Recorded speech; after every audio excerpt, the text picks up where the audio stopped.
Welcome to future zone academy. आज हम class 10th के साइंस सेक्शन की ओर बढ़ते हैं। कई दिनों से साइंस में बहुत कम काम हो रहा है। आज मैं आप लोगों के सामने साइंस का नया चैप्टर लेकर आया हूं, तत्वों का आवर्त वर्गीकरण। ये चैप्टर आपका कम से कम 7 नंबर देता है।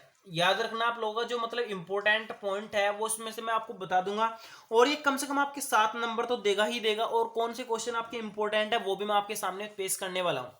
ओके, आप लोगों से रिक्वेस्ट है कि आप वीडियो को शुरू से लेकर लास्ट तक देखें, और अगर आपको वीडियो अच्छी लगती है तो आप वीडियो को लाइक भी करें और हमारे चैनल को ज्यादा से ज्यादा सब्सक्राइब भी करें।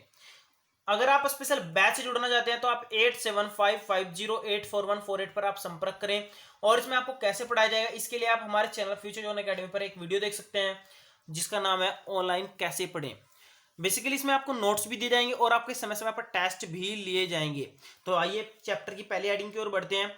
तत्वों का वर्गीकरण का प्रारंभिक प्रयास। तो मैं आपको पहले थोड़ी सी बेसिकली नॉलेज बता दूं।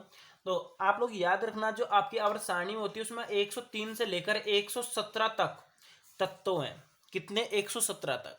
हाल ही में जो तत्वों की मतलब टोटल नॉलेज है वो 121 है। कितनी है? 121। तो यहां पर आप एक बात याद रखना, जब आपके इतने सारे तत्व हैं तो आप उनके सारे के सारे अगर गुणों की बात करें तो उनके गुणों को आप कैसे याद रख सकते हैं। तो इसी के बारे में बहुत पहले मतलब वैज्ञानिकों ने टेंशन लेकर चिंता करके इनके बारे में हल करने का प्रयास किया और एक सारणी बनाने का प्रयास किया। सारणी क्यों? सारणी में उन्होंने ऐसा सोचा कि जिनके गुण समान है अगर उनको हम एक ही मतलब कॉलम में रख दें तो हमें कैसा कर सकते हैं कि एक कॉलम को याद करके सारे के सारे गुणों के बारे में बात कर सकते हैं। तो इसी बात को सोचते हुए तत्वों का वर्गीकरण करना बहुत जरूरी समझा गया, और सारे के सारे गुणों को एक जैसा रख करके हम बहुत सारे मतलब गुणों को बहुत जल्दी याद कर सकते हैं। तो इसका मतलब अगर वर्गीकरण का प्रारंभिक प्रयास देखें तो पहले तो हमारे पास क्या होगा? अध्ययन होगा कि हम इसको अध्ययन करना चाहते हैं। दूसरा मतलब इनके गुणों को हम जांचना चाहते हैं। तीसरा, ये जो अगर हम कर पाते हैं तो आने वाले भविष्य में नए तत्वों की खोज के बारे में भी संभावना जता सकते हैं। तो इसका मतलब ये हुआ कि वर्गीकरण आपका बहुत ही ज्यादा जरूरी था। तो थोड़ा आगे बढ़ते हैं। तो अब बात करते हैं हम वर्गीकरण कैसे कैसे हुए और कौन कौन से वर्गीकरण आपके सामने मतलब लोगों ने प्रस्तुत किए। तो सबसे पहले वर्गीकरण जो स्टार्ट किया था वो किया था डोबेर राइनर ने। किसने किया था? वैज्ञानिक डोबेर राइनर ने। इन्होंने क्या किया? इन्होंने जो तत्व ज्ञात थे मतलब 10 थे, 15 थे, 20 थे, जितने भी तत्व ज्ञात थे उन्हें तीन तीन मतलब तत्वों के कॉलम में बनाया। मतलब तीन तीन तत्वों को ऐसे बढ़ते परमाणु द्रव्यमान के आधार पर रखा। किसके आधार पर रखा? बढ़ते परमाणु द्रव्यमान के आधार पर रखा। और पाया कि जो आपका पहला तत्व होता है और जो मतलब तीसरा तत्व होता है, इन दोनों का जो औसत होता है यानी जो माध्य होता है वो आपका तीसरा पाया गया। मतलब जो बीच का है वो आपका पहले और आखिरी तत्वों के द्रव्यमान के योग के माध्य के बराबर है। तो जैसे कि एग्जांपल के द्वारा हम समझने का प्रयास करते हैं। तो मान लो मैंने यहाँ पर क्या किया, एक नाइट्रोजन लिया, एक मैंने यहाँ पर कैल्शियम लिया, एक मैंने लिया यहाँ पर क्लोरीन। जो नाइट्रोजन का द्रव्यमान है वो 14 है और इसका कितना है? 40.1 है और इसका कितना है? 35.5। तो यहां पर आप देखेंगे अगर मैं इन दोनों को ऐड कर दूं, क्या कर दूं, सॉरी थोड़ा आगे बढ़ने का प्रयास करते तो एक और लिख लेता हूं मैं यहाँ पर फास्फोरस का भी लिख लेता हूँ और यहाँ पर आर्सेनिक का भी लिखता हूँ। फास्फोरस का हमारे पास यहाँ पर देखना कितना होता है, वो होता है आपका 31.0 और ये होता है आपका 74.9। तो अब आप देखिए अगर मैं इस कॉलम की बात करूं, इस कॉलम में आपका क्या हो रहा है? नाइट्रोजन है, फास्फोरस है और आर्सेनिक है। तो यहाँ पर 14 और 31 और यहाँ पर कितना है? 74.9। अगर आप इसको और इसको जोड़कर देखेंगे और उसका जब आप आधा करेंगे तो आपका आधा कितना? तो यहां पर इसका आधा नहीं हो पा रहा है तो इसलिए आपका ये तरीक समूह नहीं बन पा रहा है। तो इसमें है ना जो आपके मतलब बन पा रहे थे तो उनके बारे में हम बात करते हैं। तो ये भी आपका नहीं बन पा रहा है और ये भी आपका नहीं बन पा रहा है। तो मैं जो मतलब बन रहे थे उनके बारे में चर्चा करते हैं। तो कौन कौन से बनते हैं? तो ये आपका बनता है एक तो कैल्शियम, एक हमारे पास बनता है स्ट्रोंटियम, एक हमारे पास बनता है बैरियम। कैल्शियम का जो द्रव्यमान होता है वो 40.1 होता है और स्ट्रोंटियम का बनता है 87.6 और इसका बनता है 137.3। अगर आप देखेंगे इसका और इसका टोटल करके तो ये बीच का मतलब आधा होगा। या फिर आप यह कह सकते हैं कि मैं अगर जोड़ूँ 40.1 प्लस 137.3 तीनों बटे कर दूँ 2, तो जो आपका आएगा वो लगभग 87.6 आएगा। या फिर आप ये कहिए कि पहले और तीसरे का जो माध्य होगा वो बीच का द्रव्यमान होगा। तो इसी आधार पर इसने कुछ बनाए थे, कुछ तो उनमें सफल हो पाए लेकिन कुछ उनमें सफल नहीं हो पाए, तो जिसके आधार पर इसको मतलब क्या कर दिया गया, मतलब रिजेक्ट कर दिया गया और ये मॉडल जो है ना यहीं पर समाप्त हो गया। और मैं आपको बता थोड़ी सी इसकी सीमाएं भी बता दूं।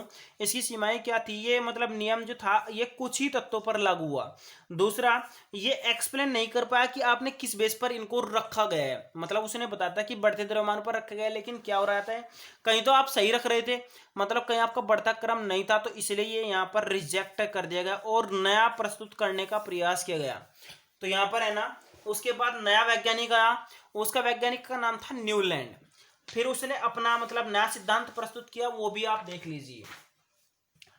ये आपका बोर्ड में 2017 में पूछा गया था क्वेश्चन है, और अच्छा क्वेश्चन आपका, न्यूलैंड का अष्टक नियम क्या है, इस पर प्रकाश डालिए। तो देखिए न्यूलैंड ने क्या किया, इसने परमाणु के बढ़ते क्रम में, यानी देखिए इसका भी वही सिद्धांत था, सेम सिद्धांत, और इसने बढ़ते क्रम में तत्वों को रखा, और जो तत्व उस टाइम ज्ञात थे उन्हें इसने क्या किया, मतलब सारणीबद्ध किया।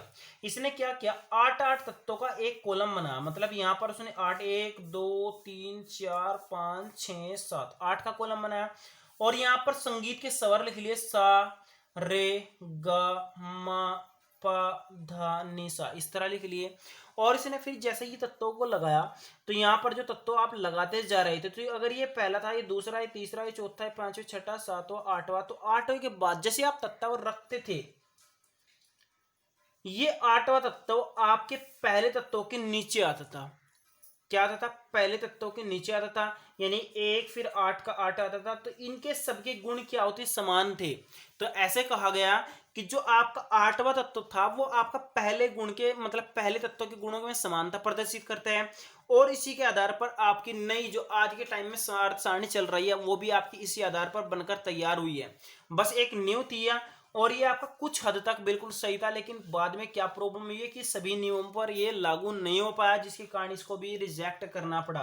तो एक एक करके थोड़ा सा इसके बारे में डिस्कस कर लेते हैं।